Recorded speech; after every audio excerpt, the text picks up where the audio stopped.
All right.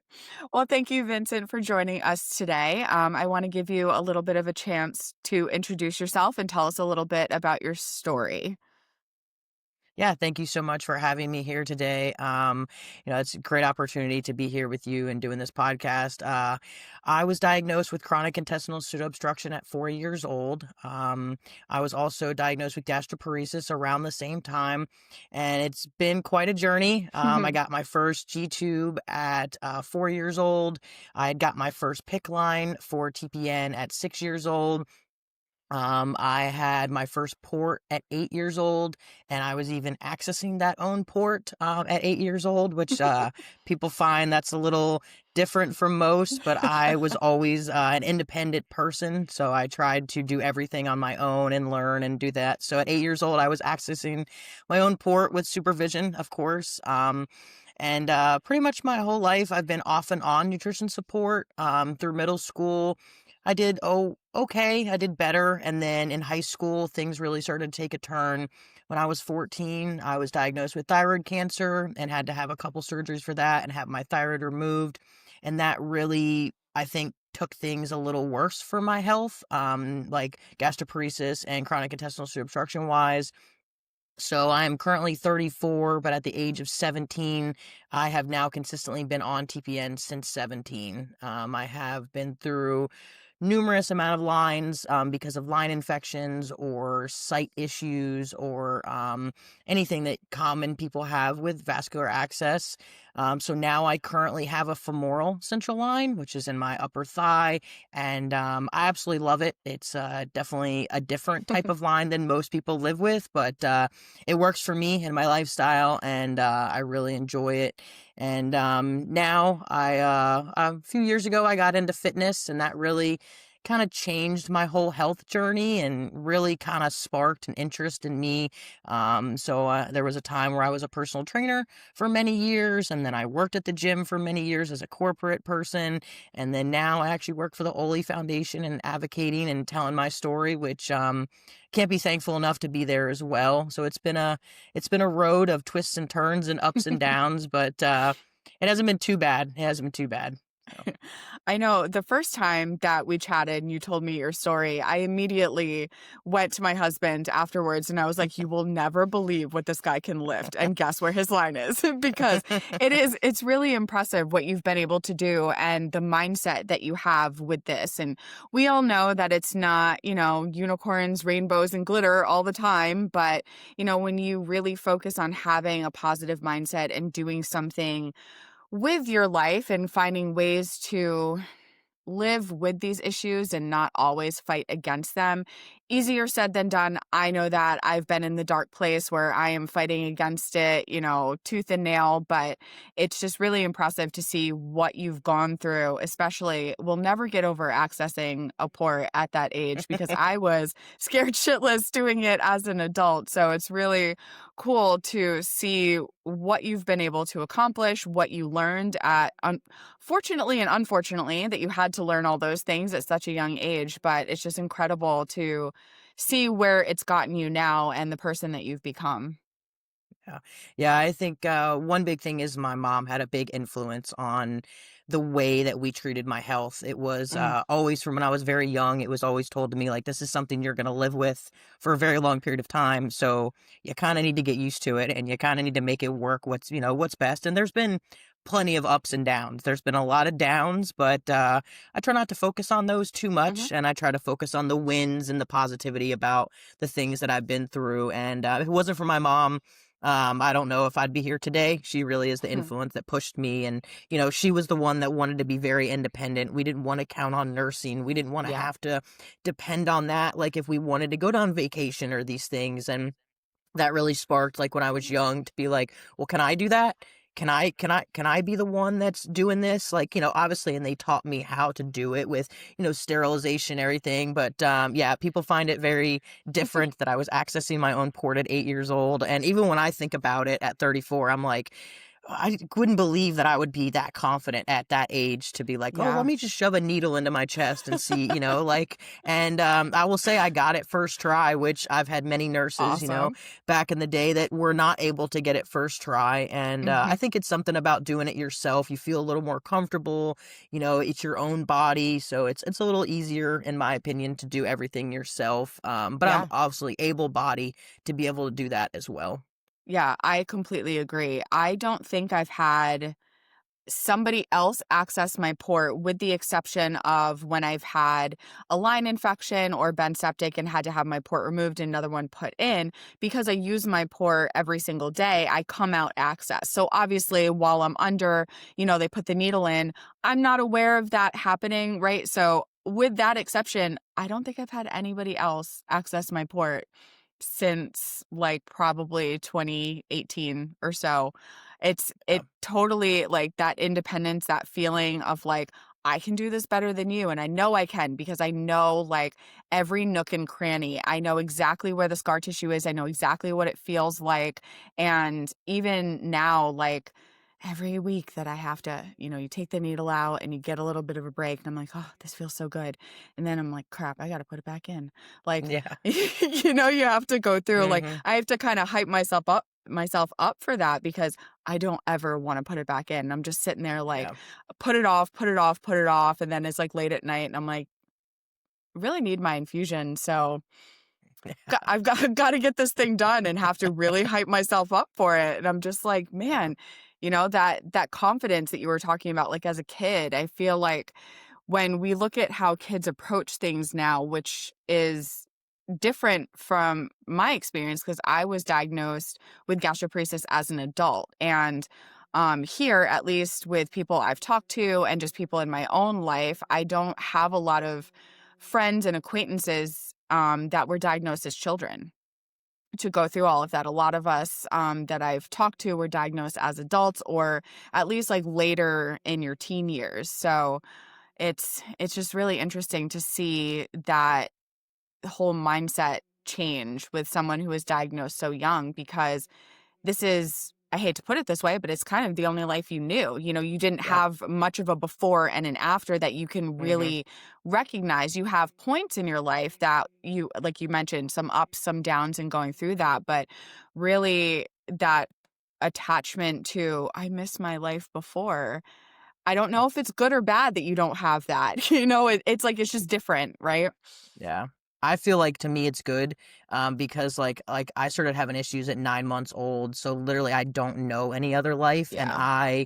when I talk to someone like yourself or other community members, it's very strange to me when they're like, I had this great life before, and I had a job, and I, was, in CEO of a company or whatever it was, and now they're like it's hard for them to handle. To Yep. me, I feel like it's a little bit easier for me because I don't know anything different. Like this has been my life since the very beginning. And I don't think it makes it easier. I just think it Mhm. makes it different the way you manage things. But Yeah. it is the same way as you. It's very different when I talk to someone that was diagnosed in adult life. I have so many questions. I'm like, how do you deal with that? And they have so many questions for me as well because I was, diagnosed so young and I don't know anything different at all. Yeah. It's just very interesting. Probably like you said, for the same thing, I'm like, I have so many questions. Like, how did you deal with this as a kid? Like, what did you do in school? All of these things. And you're like, well, what's the before and the after? How do you handle all of that? And it's like, Hmm. it just those experiences and being able to have these conversations, I think it's really interesting because we can learn so much from each other where, you know, with me, I have to re-grieve very often lately the life that I had before I got sick to think about like all the things I could have been able to do, all the things I would have done if I didn't get sick, right? And you Hmm. think about that, you kind of dwell on it a little bit, you re-accept it and you move on. It happens at least for me less and less as I've gotten older, but you still have to go through that process. But like with you're not dealing with that specifically, but there still has to be some, I would assume anyway, some different types of grieving processes as Yeah. went through your Yeah. childhood to teenhood into adulthood.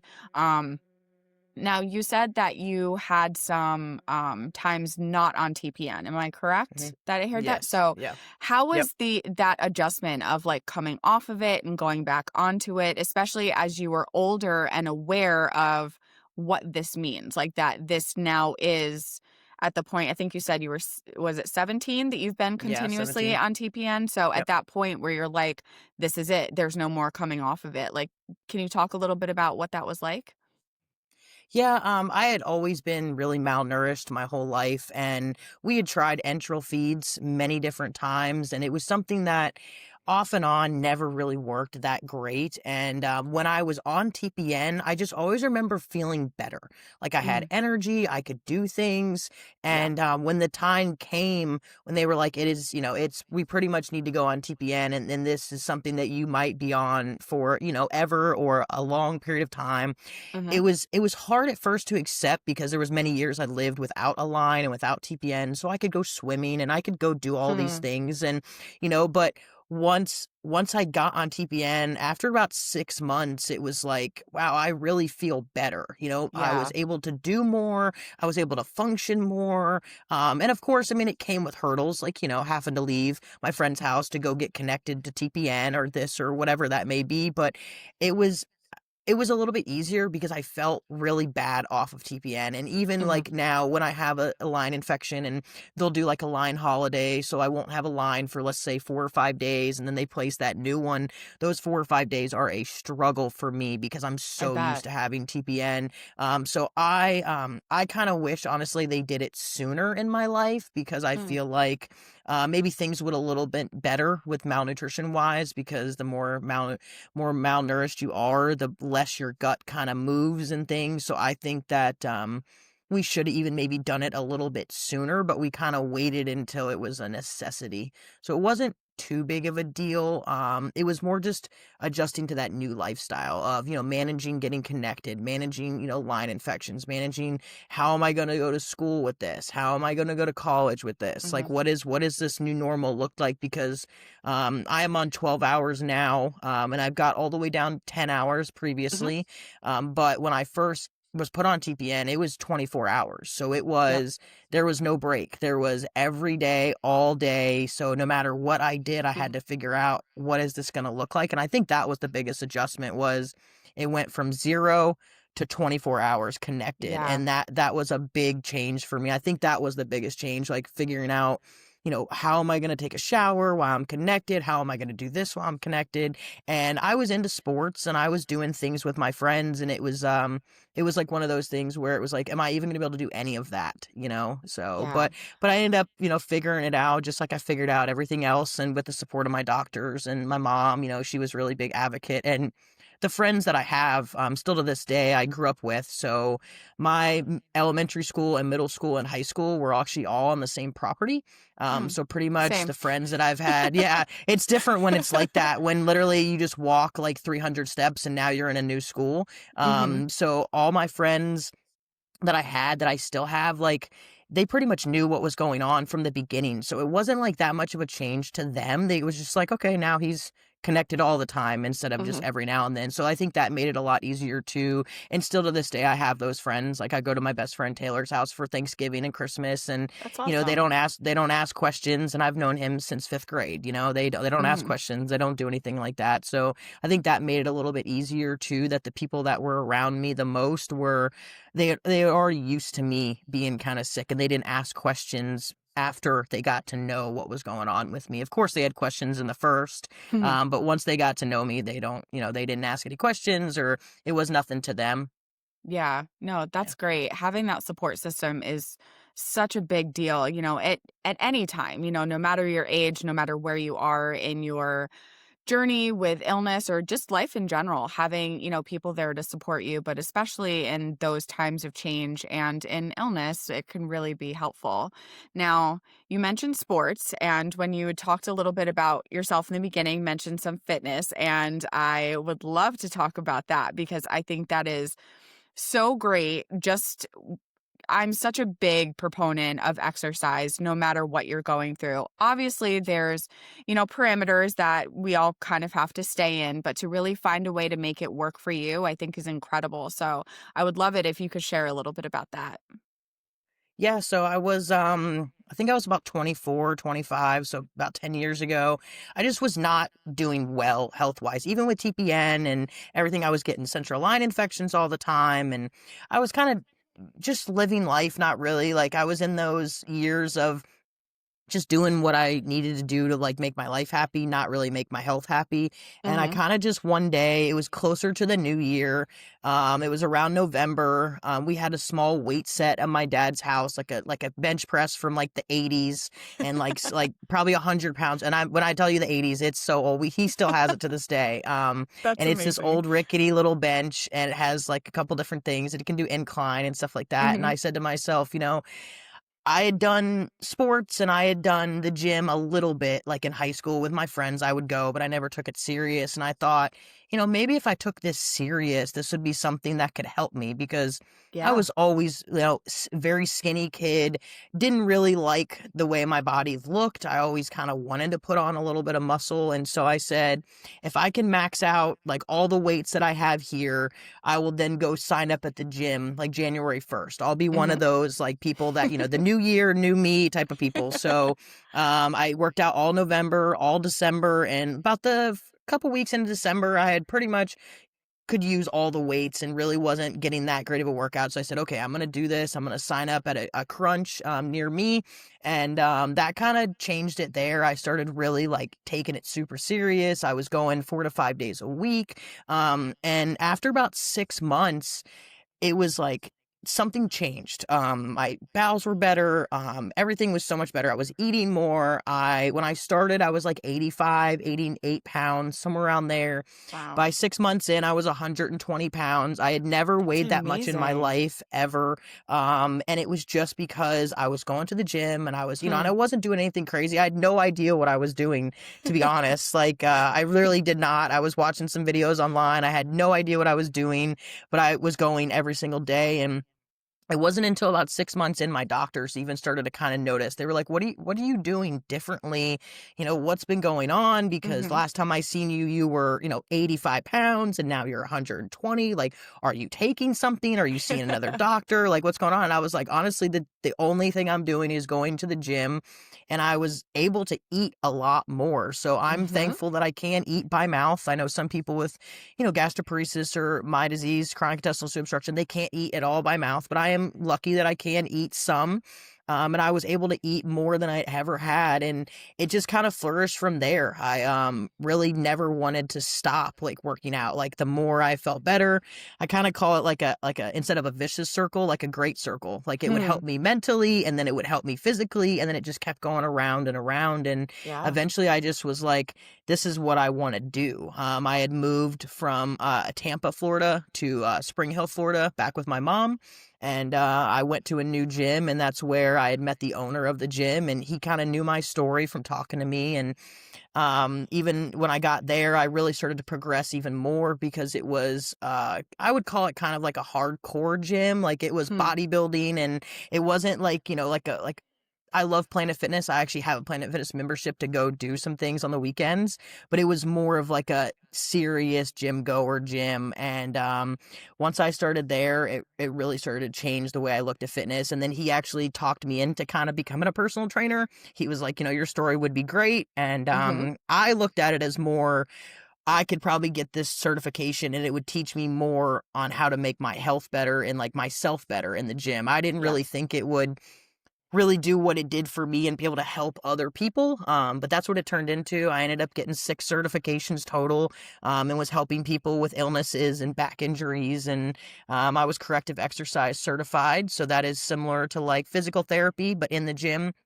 So I was helping people that are post-surgery, like neck injuries and different things like that. And it really even made me love the gym more because not only had it helped me so much, now I was able to help other people, but it made the biggest impact in my life. And I'm such an advocate, like you're saying, like if you can and if you're able to, go do some fitness, go walk Yeah. around, like, and it starts very slow. Like the first time I was in the gym, I was there for like maybe 15 minutes. Like, I just did a few things and I got out of there. And now, like this morning I went and I was there for like an hour and 15 minutes, and got my workout in and did a little cardio as well, just to keep everything moving. And it really impacted my life so much more than I really ever thought it would. Like I kind of thought, this is not really going to be something I'm going to stick to. Like I thought maybe Yeah. this would be a year, but now I'm 10 years in, and I wouldn't change it for anything.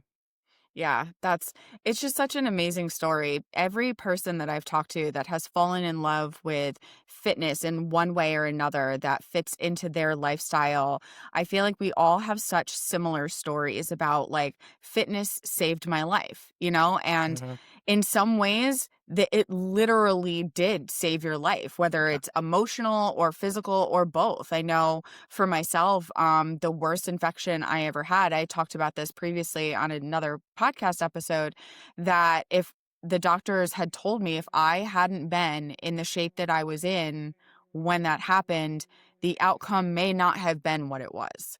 And in that moment, like you already know that you love something. It was like now being that grateful to something, it just solidified that relationship. And it has been a struggle for me, as I know it has been for you. We all have the ups and downs where, we've had some moments where maybe you can't go as hard in the gym because of whatever, whether it's a flare or line infection or just you're not feeling that well. And trying to determine, when do you push a little bit harder? Like, am I just tired and don't feel like going today? Or is this going to be Hmm. detrimental?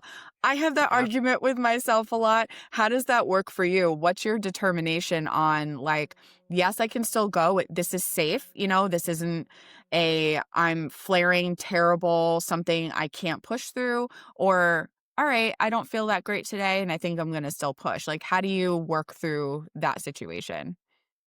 Yeah, so actually I have a similar story like you where I had every time I've got a line infection or anything surgery I've had in the last couple of years, the doctors have said the same thing to me where it's like, if you weren't working out or you weren't in the shape that you're in, like you wouldn't be able to bounce back as quickly Yeah. because I know I have a gastric stimulator as well for my gastroparesis, and the last time that I got the battery replaced, the previous times were very rough. Like it was Mhm. difficult, but this past time it was like within a week I was already back to doing what I was doing, and I That's equated all to crazy. fitness. Yeah.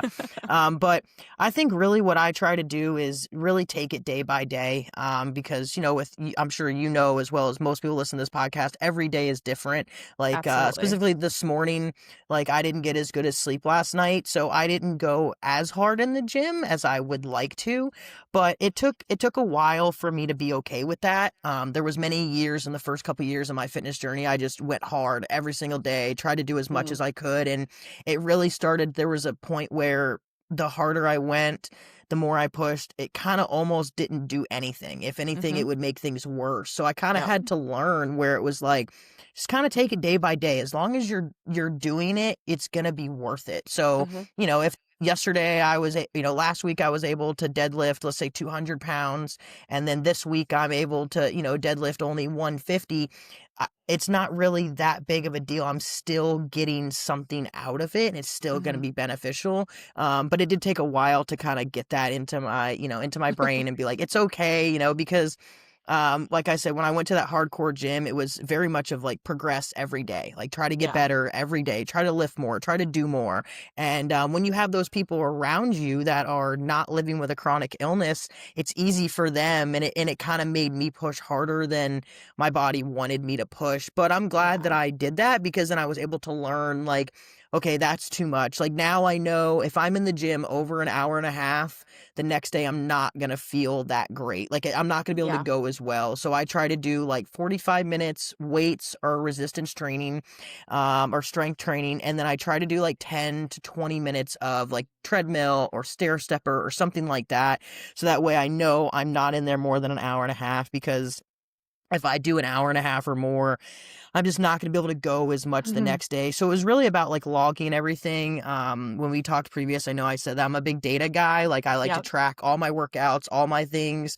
So I looked at a lot of that back from what I did in the past and said like, I can't do that anymore, but what can we do that's safe? And I pretty much came up with workouts that I can get in and out of the gym pretty quick, and then that way I don't, affect the rest of my week or the rest of my month, because the one Yeah. workout you go to, like I'm sure one workout you do that's too detrimental to your health, like it can set you back. And I would rather make tiny change, like tiny improvements, than have one day that sets me back and then I can't go to the gym at all, because as much as it is physical, it's just as much mental for me. It's a good Absolutely. release. So if I don't go, like even on the weekends, like I take the weekends off typically, but I do something fitness wise. So I'll do like Mhm. stretching at my house, or I'll go for a walk with the dog, or something that's somehow physically fit, or physically fitness, because I try to think that every day I should be doing something.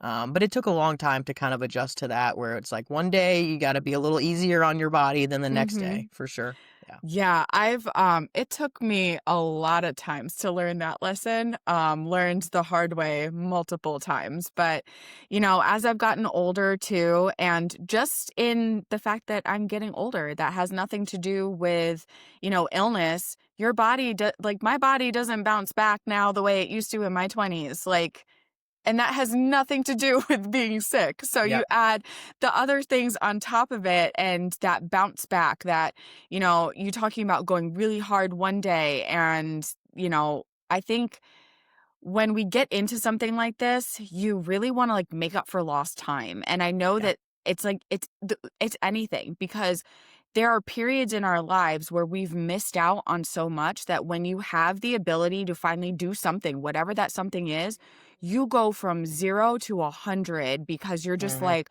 I don't know how long I'm going to have this. So I'm just going to go, go, go, go, go, go, go, Yeah. without realizing that actually attempting it that way is going to very possibly be the reason you lose it again.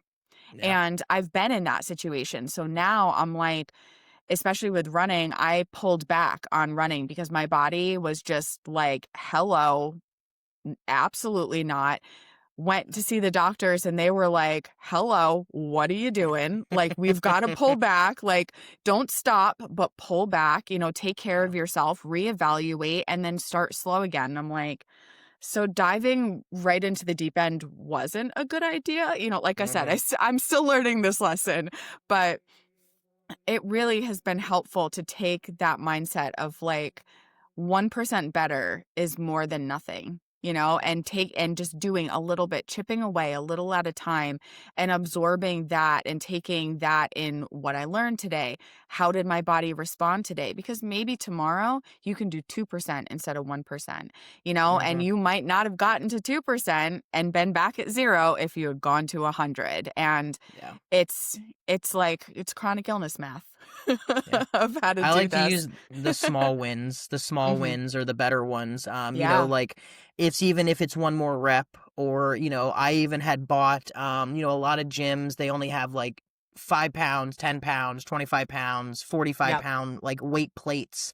And I actually have bought a set of like half-pound plates, one Mhm. pound plates, like little ones that I just carry in my bag with me, because even, a lot of times I can't increase a 5 pound weight on something, or I can't increase 10 pounds, or I But you can't can do really, one. but I can do 1 pound, and that Yeah. 1 pound makes a difference. And it's funny how Mhm. many people have come up to me and they're like, where did you get those? Because, they're even struggling to, go up 5 or 10 pounds on an Mhm. exercise. And those I think made a big difference as me as well. Like the small wins, taking it one day at a time, like just figuring out, okay, if I can't do more weight, can I do more reps? Can I Mhm. do, and what does that matter? Do I need to take a longer rest break, or whatever that is? And it's really about kind of reading your body, like you're saying, like, like realizing not to push too hard, but to push just enough so that way you're able to keep going. Yeah. Now, how has your relationship with your body changed during all of this? You mentioned that you wanted to gain weight, in the very beginning, that you'd always been a lot thinner and didn't have the muscle. So I imagine that there's been a lot of positive change in how you feel in your own body and how you see yourself now. Oh yeah, for sure. Mm. When I started fitness, like I was a hoodie and sweatpants type of guy. Like didn't want anyone to see me. The bigger Yeah. the sweatpants, the better. And I live in Florida, so it's not sweatpant weather at all ever here, except like maybe 3 weeks out of the year. So Yeah. it was something that I like, had to kind of overcome. But yeah, I think what really changed it was when I had done some bodybuilding shows. So Mhm. again, the guy that owned the gym that got me into personal training. After about 2 years in personal training, he was like, "Have you ever thought about doing a bodybuilding show?" And for Hmm. people that don't know, that's listening, go Google that and look it up. It's you're in trunks and you're in small clothes with no Mhm. clothes on, basically on a stage in front of people, and Bright they're lights judging, right on ya. and they're judging you on your body. They're not judging you on anything else. They don't judge you on your hair. They don't judge you on the way you talk. They just Mhm. judge you on your body. And for me, I think I was so scared to do that. But once I did that, I really realized that how much confident I had become and how much I am okay now. Like when I went to the beach before in Florida, I would wear a shirt to the beach. Now I'm Mm. totally okay with taking off my shirt at the beach and like walking around. And I do have a G tube as well. But I mean, it's changed so much for the better that I couldn't be happier with that I started fitness. Like, emotionally, physically, and now the way I look at my body, it definitely changed things. But now I have that like almost where I'm not happy enough, the more weight I gain, the more muscle I gain. I'm Yeah. like, well, I want to gain more now, but I have to also think of like, okay, you started at 80 pounds. Today I weighed myself on 152. So, I mean, that's a big jump from, when I started. So I have to try to check myself and remember, like, you have been doing really good, but it's made a Yeah. big change positively in the way I look at my body and the way that like the confidence in my body is now, and like being able to, take off my shirt at the beach or go to the Mhm. pool or anything like that. It made a huge difference. That's so great because I know, like, for me, I'm, not quite there yet. But I've felt a lot more comfortable over the years, and it that relationship with your body ebbs and flows. I've had moments where I see myself in the mirror and I see all the scars and I see, all of the fight that I've had, and I'm like, man, I hate my body. I hate this, and I nitpick at it, and I'm Yeah. like, the one thing for me that really showed my growth in my relationship with my body is the moment that those thoughts start to come, like, into my head, I can immediately be like, "Hold on a second. Like, Yeah. we're not doing that today." Like, Hmm. they're there, but I can easily recognize that now. And Yeah. I think for me, what really helped was realizing that as broken as my body is, and as much as I've put it through the ringer, it's put itself through the ringer. These illnesses have done me dirty over the years. It still shows up to be Yeah. put through some shit the next day and Yeah. the next day and the next day.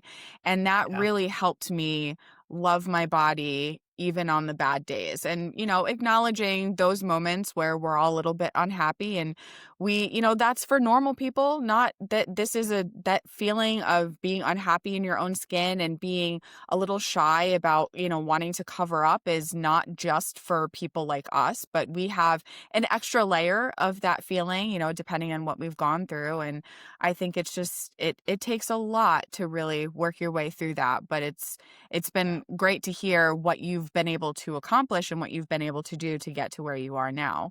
And I know this is not the first time you've shared your story. So, Mhm. getting into advocacy, getting you working with the Oli Foundation and other organizations, what really drove your desire to say, I've been through some shit and I'm ready to talk about it? It was actually one person. Her name is Kathy. She works for a company. She was actually my nurse manager at my home health agency for a very long period of time, and Okay. she was the one that put up with me when I was a teenager. Like, basically, even say it if she was on this podcast, she would call me a brat, and I love that she did because I was always like, no, you have to. We're doing my labs at this time. We're doing this at this time. Like, they had to work around my schedule because I really wanted to live a full life. Hmm. And in 2023 she had contacted me and she said, "Hey, I have an opportunity. Would you like to go on stage and tell your story in Washington, D.C. for a conference for NHIA. And I said, yeah, I would love to do that. I would love to be a part of that. And even though I said I would love to, I was scared because I had Hmm. never publicly really like shared my story. But I was Yeah. always advocating like to my doctors, to everyone around me. Like I had always, like I said, accessing my port at 8 years old. That wasn't me. That was me trying to be independent, advocating that Hmm. like I want to do this. I want to do these things. So I did my first speech and pretty much fell in love with it right then. And I thought to Hmm. myself, like, somehow, some way, I want to be doing this all the time. And then that Yeah. ended up with Beth Gore, the CEO of Oli, asked me to do a speech in 2024 for Aspen. So I did that speech as well. And I continued to work at the gym and working, like, trying to find something that was advocating and doing this kind of full time. And I had even thought about maybe starting like my own foundation or my own company doing it or something like that. But Hmm. I knew that that would be very difficult. Yeah. And I didn't dislike the gym. Like I loved being there. It wasn't like I was, dishappy and that's why I wanted to leave. I was just like, I want to be doing something to help people like me and advocating more. Because once I went to the corporate side, I wasn't training people anymore. So I kind of lost that like helping people aspect. And then Beth Gore, the CEO of Oli, messaged me one day and said, I have a job opportunity for you. Would you like to meet? And I didn't really think it was for the Oli Foundation. I thought it was just for another company because I had spoken to her about like, I'd like to be doing this more. Can you, put some feelers out there, look for a company? And then about 10 Hmm. minutes into the talk, I realized it was for Oli. And I was like, okay, I didn't expect this because she didn't say that when she messaged me. She just said, I have a job opportunity for you. I'd like to Hmm. speak to you about it. And I was like, oh, this is for the Oli Foundation. And I had done that speech in Aspen for Oli in 2020, early 2024. And then in 2020, like the middle of 24, I also volunteered at the conference because they have an annual conference. And I kind Yep. of fell in love with Oli. So when she Hmm. offered me the job, I was like, when can I sign? How do I do this? Like, let's do it. So I actually signed Yeah. my contract on Christmas Eve. So I feel like it was kind of like a Christmas gift to myself. And then I That's started amazing. February 3rd, and it's been the greatest opportunity. Like now I talk to people like me and yourself every single day. I'm helping create resources. I'm helping create education. They travel me all around the country to Hmm. speak. I've been 5 different places now this year. Our annual conference I went to and was like pretty Hmm. much the frontliner on that speaking. And it's just a great opportunity to be able to speak to people every day. Like yesterday, I had a great conversation with a girl that was 24 and, she just is newer to TPN. Newer to her diagnosis and pretty scared, but then after Hmm. talking to me and talking to her, we can kind of overcome a lot of those fears because she was specifically feared about like, am I going to be able to live on TPN forever? And I told her, I was like, well, last week I talked to someone that's been on for 49 years with no Damn. complications. Yeah, Damn. his name is Todd Freeman. He is What an is his amazing individual. secret? What is his It's secret?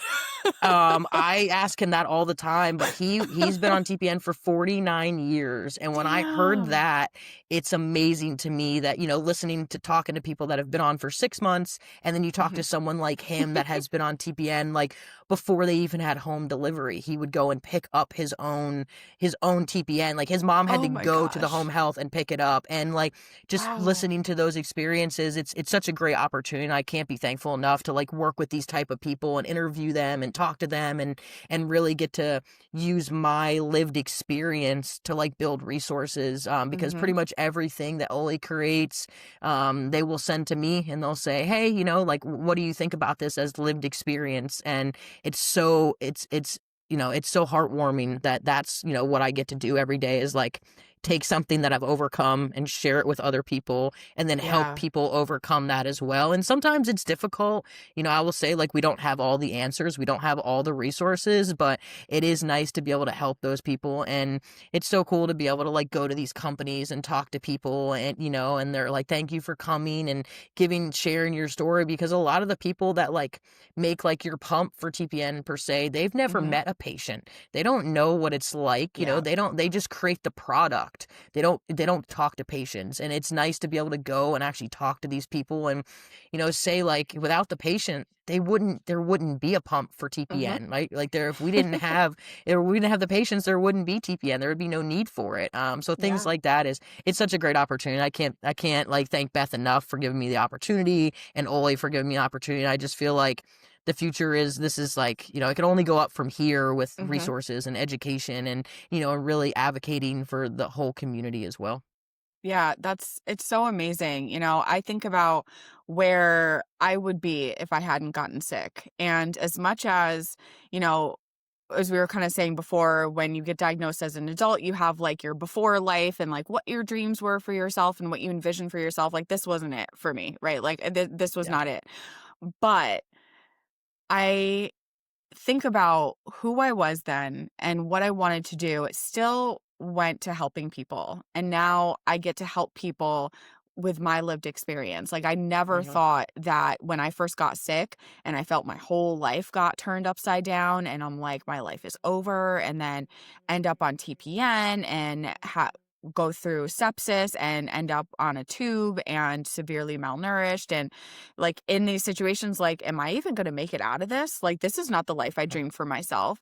And to come out of that and be able to talk to other people and talk to people like yourself, talk to new people and say, like, this isn't a death sentence. This doesn't have to be. Like, let me show you the way, like Yeah. let me bring you into the fold. Come into our community. We love people here. We want to help you. We want to help people thrive because your lived experience, what it feels like to be down in it. You know what it feels like to have this life just continually, whiplash you and hurt. And you're like, I went through this and now I want to help other people. I had that same feeling. There's so many of us out there.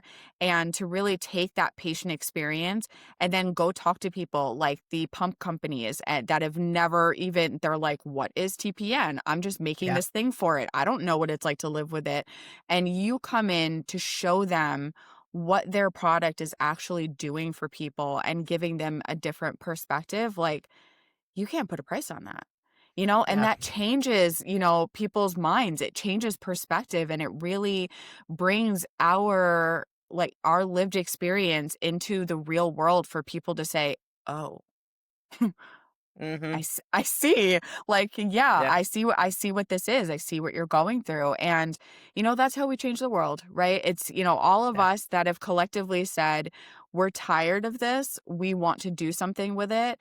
And as much as I know none of us would wish getting sick, and we probably all wish that it never happened, we're doing something with it. And that in Yeah. itself is a really beautiful thing. So Yeah, thank there was you. many years that I basically just kind of did normal jobs, like wasn't Hmm. really ever thinking I was going to end up in this situation. Like Yeah. I kind of tried to stay away from health things, right? Like try to stay Yeah. away from that because it was just kind of I always like it was like a reminder.